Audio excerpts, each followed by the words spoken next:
आज हम रिश्तों की दुनिया में कूदने जा रहे हैं, विशेष रूप से उन संकेतों पर ध्यान केंद्रित कर रहे हैं जो एक वृद्ध पुरुष को एक छोटी महिला के साथ डेटिंग करते समय ध्यान देना चाहिए। ये संकेतक सूक्ष्म हो सकते हैं, अक्सर व्यवहार, शब्दों या यहाँ तक कि दृष्टिकोण में लिपटे होते हैं जो शुरू में किसी का ध्यान नहीं जा सकता है।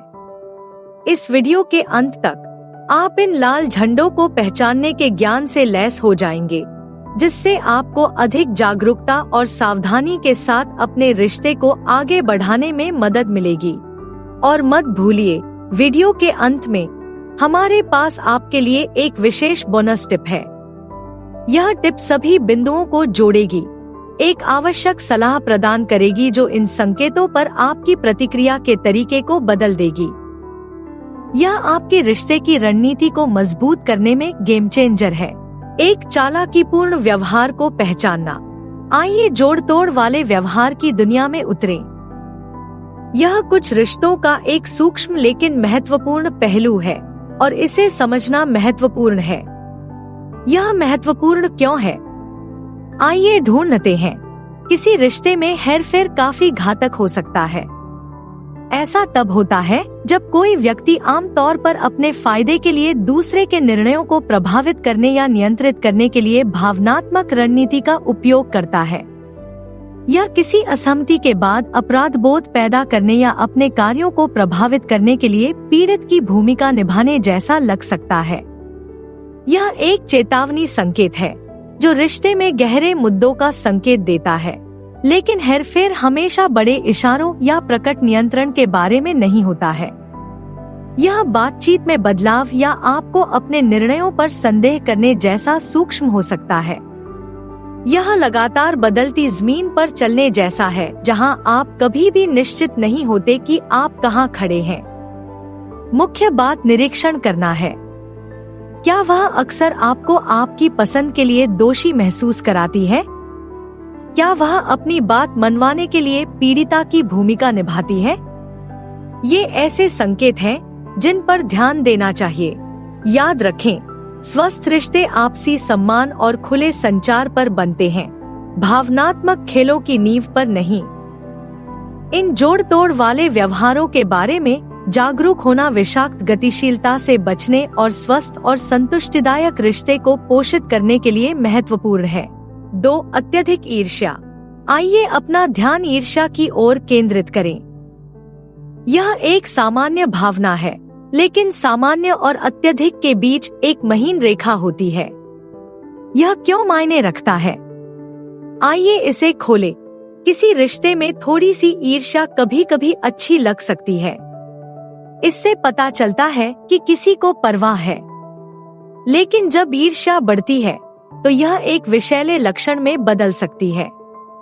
यदि आपको लगातार ऐसा महसूस होता है कि आप माइक्रोस्कोप के नीचे हैं और किसी अन्य व्यक्ति के साथ आपकी हर बातचीत की जांच की जा रही है, तो यह क्लॉस्ट्रोफोबिक हो सकता है। अत्यधिक ईर्ष्या इसी तरह महसूस हो सकती है। यह सिर्फ सुरक्षात्मक होने से कहीं अधिक है। यह नियंत्रित तरीके से प्रकट होने वाली असुरक्षा के बारे में है। यही पेच है। अत्यधिक ईर्ष्या का मतलब सिर्फ आप पर विश्वास की कमी नहीं है। यह अक्सर इसे महसूस करने वाले व्यक्ति के भीतर गहरे मुद्दों को दर्शाता है। यदि वह आपकी सामाजिक बातचीत से अत्यधिक परेशान हो जाती है या आप पर अत्यधिक नजर रखती है, तो ये खतरे के संकेत हैं। यह देखभाल के बारे में नहीं है, यह नियंत्रण के बारे में है। तो सबसे अच्छा तरीका क्या है?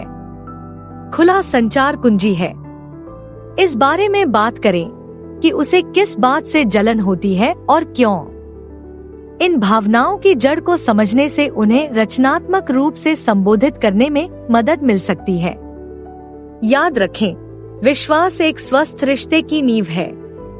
अत्यधिक ईर्ष्या को पहचानने और उससे निपटने के द्वारा आप विश्वास पर आधारित संबंध बनाने की दिशा में काम कर रहे हैं, संदेह पर नहीं। 3. सीमाओं के महत्व को समझना। अब बात करते हैं सीमाओं की। वे किसी भी रिश्ते में आवश्यक हैं, लेकिन जब उनका सम्मान नहीं किया जाता तो क्या होता है? आइए इस महत्वपूर्ण विषय पर आते हैं। सीमाएं व्यक्तिगत दिशा निर्देशों की तरह हैं, जिन्हें हम सुरक्षित और सम्मानित महसूस करने के लिए निर्धारित करते हैं। वे एक स्वस्थ रिश्ते के लिए महत्वपूर्ण हैं। हालांकि जब कोई लगातार इन सीमाओं की अनदेखी करता है या उन्हें पार करता है, तो यह एक खतरे का संकेत है। यह बिना अनुमति के बार बार आपके फोन की जांच करने, हर पल एक साथ बिताने पर जोर देने या अकेले समय की आपकी आवश्यकता का सम्मान न करने के रूप में प्रकट हो सकता है। यह सिर्फ स्नेहपूर्ण होना नहीं है, यह आपके व्यक्तिगत स्थान और स्वायत्तता के प्रति सम्मान की कमी है। यह पहचानना महत्वपूर्ण है कि आपकी सीमाएं कब पार हो रही हैं। यदि वह आपकी भावनाओं को खारिज कर देती है या जब आप जगह की आवश्यकता व्यक्त करते हैं तो परेशान हो जाती है, तो यह अनादर का संकेत है। स्वस्थ रिश्ते आपसी सम्मान और एक दूसरे की सीमाओं को समझने पर पनपते हैं। अपनी सीमाओं को धुंधला होने देने के बजाय उन्हें स्पष्ट रूप से संप्रेषित करें। ऐसा रिश्ता जहां दोनों पार्टनर एक दूसरे की सीमाओं का सम्मान करते हैं, अधिक संतुष्टिदायक और टिकाऊ होता है। याद रखें, सीमाएं स्थापित करना और बनाए रखना दूरी पैदा करने के बारे में नहीं है। यह एक ऐसा रिश्ता बनाने के बारे में है जहां दोनों सहज और सम्मानित महसूस करें। यह दृष्टिकोण एक गहरे, अधिक सार्थक संबंध को बढ़ावा देता है। मुझे आशा है कि आपको यह वीडियो जानकारीपूर्ण और उपयोगी लगेगा। यदि आप हैं, तो कुछ समर्थन दिखाने के बारे में क्या ख्याल है?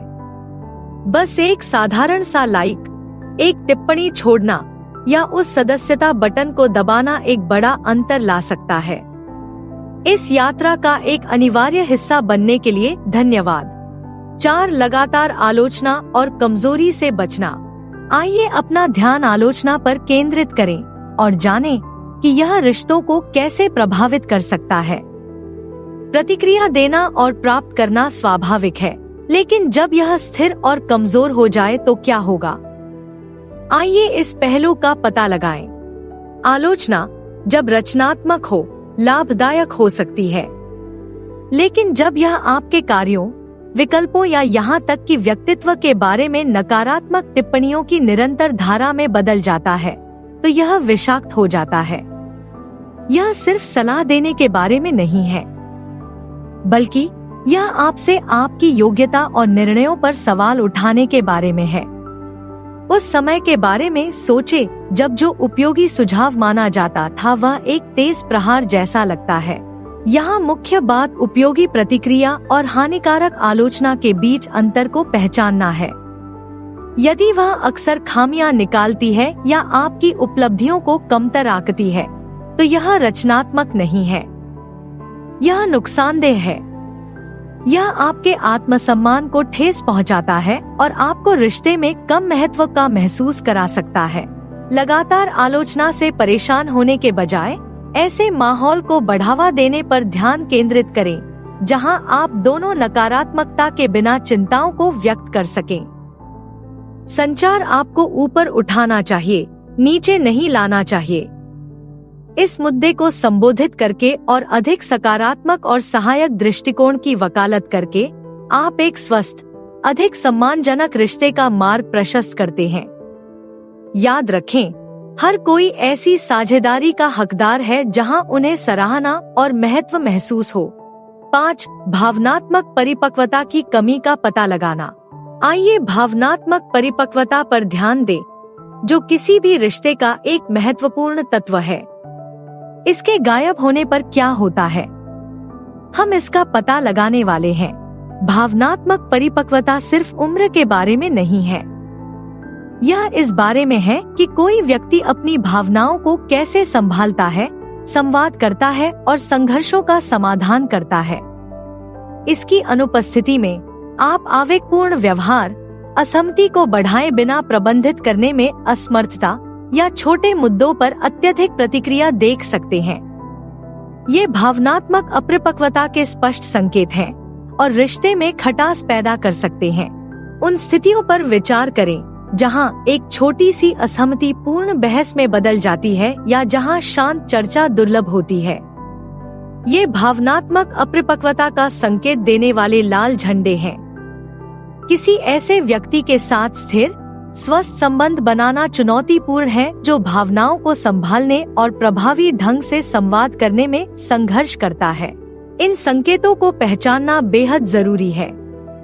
यदि आप पाते हैं कि वह अक्सर आवेगपूर्ण तरीके से प्रतिक्रिया करती है, मुद्दों पर शांति से चर्चा करने में संघर्ष करती है या अत्यधिक प्रतिक्रिया करती है, तो इन मुद्दों को संबोधित करने का समय आ गया है। भावनाओं और संघर्ष समाधान के बारे में खुली, ईमानदार बातचीत को प्रोत्साहित करें। याद रखें, एक रिश्ता आपसी विकास और समझ के बारे में है। भावनात्मक परिपक्वता पर ध्यान केंद्रित करके आप न केवल अपने रिश्ते में सुधार कर रहे हैं, बल्कि व्यक्तिगत विकास में भी योगदान दे रहे हैं। यह एक सहायक वातावरण बनाने के बारे में है जहां दोनों साझेदार खुद को अभिव्यक्त कर सकें और एक साथ विकसित हो सकें। 6. आर्थिक शोषण से सावधान रहना। आइए वित्तीय शोषण पर चर्चा करने के लिए गियर बदलें। एक ऐसा विषय जिसे अक्सर अनदेखा कर दिया जाता है, लेकिन रिश्तों में अविश्वसनीय रूप से महत्वपूर्ण है। क्या होता है जब पैसा हेराफेरी का साधन बन जाता है? आइए इसे तोड़े।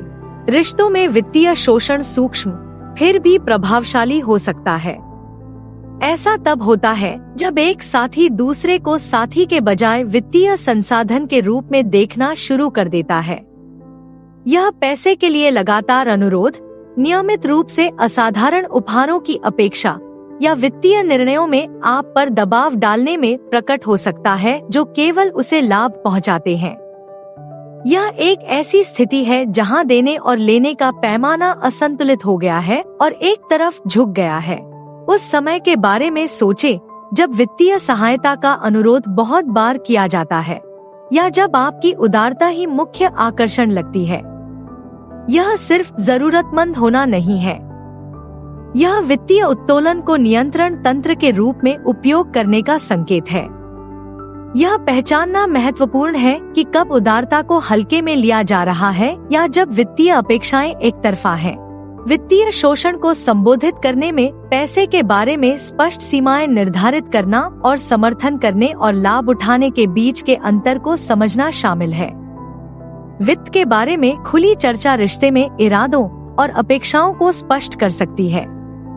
याद रखें, एक स्वस्थ रिश्ता आपसी सम्मान और समर्थन पर बनता है, न कि वित्तीय लेन देन पर। इन गतिशीलताओं के प्रति सचेत रहकर आप भावनात्मक संबंध पर आधारित रिश्ते को बढ़ावा दे सकते हैं, न कि वित्तीय निर्भरता पर। और अब बोनस टिप के लिए अपनी प्रवृत्ति पर भरोसा रखें। यह सरल लग सकता है, लेकिन यह किसी भी रिश्ते में एक शक्तिशाली उपकरण है। यह इतना महत्वपूर्ण क्यों है? आइए इसमें शामिल हों। आपकी वृत्ति या आंत की भावनाएं, आपका अवचेतन मन उन संकेतों को ग्रहण कर रही है जिन्हें आपका चेतन मन भूल सकता है। रिश्तों में, खासकर जब किसी कम उम्र के व्यक्ति के साथ डेटिंग करते हैं, तो ये प्रवृत्ति आपका सबसे अच्छा मार्गदर्शक हो सकती है। अगर कुछ बुरा लगता है तो उस पर ध्यान देना उचित है। शायद यह व्यवहार में एक सूक्ष्म परिवर्तन है, एक आवर्ती पैटर्न है, या सिर्फ एक भावना है कि कुछ सही नहीं है। उन क्षणों के बारे में सोचें जब आपने असहज महसूस किया हो या सवाल किया हो कि क्या उसके कार्य आपके मूल्यों के अनुरूप हैं। यह हर विवरण पर अत्यधिक विचार करने के बारे में नहीं है। यह उस आंतरिक आवाज को सुनने के बारे में है। आपके तर्कसंगत दिमाग से पहले आपकी प्रवृत्ति अक्सर लाल झंडे पकड़ लेती है। तो इन वृत्तियों का क्या करें? उन्हें चिंतन और बातचीत के लिए संकेत के रूप में उपयोग करें। यदि आप कुछ व्यवहारों के बारे में असहज महसूस कर रहे हैं, तो उन्हें चर्चा में लाएं। खुले संचार के साथ वृत्ति को संतुलित करना महत्वपूर्ण है। याद रखें, अपनी अंतरात्मा पर भरोसा करने का मतलब आपकी भलाई की रक्षा करना और यह सुनिश्चित करना है कि आप एक स्वस्थ, सम्मानजनक रिश्ते में हैं। अपनी आंतरिक भावनाओं पर ध्यान देकर और उनका सम्मान करके आप अधिक आत्मविश्वास और स्पष्टता के साथ डेटिंग की दुनिया में आगे बढ़ सकते हैं।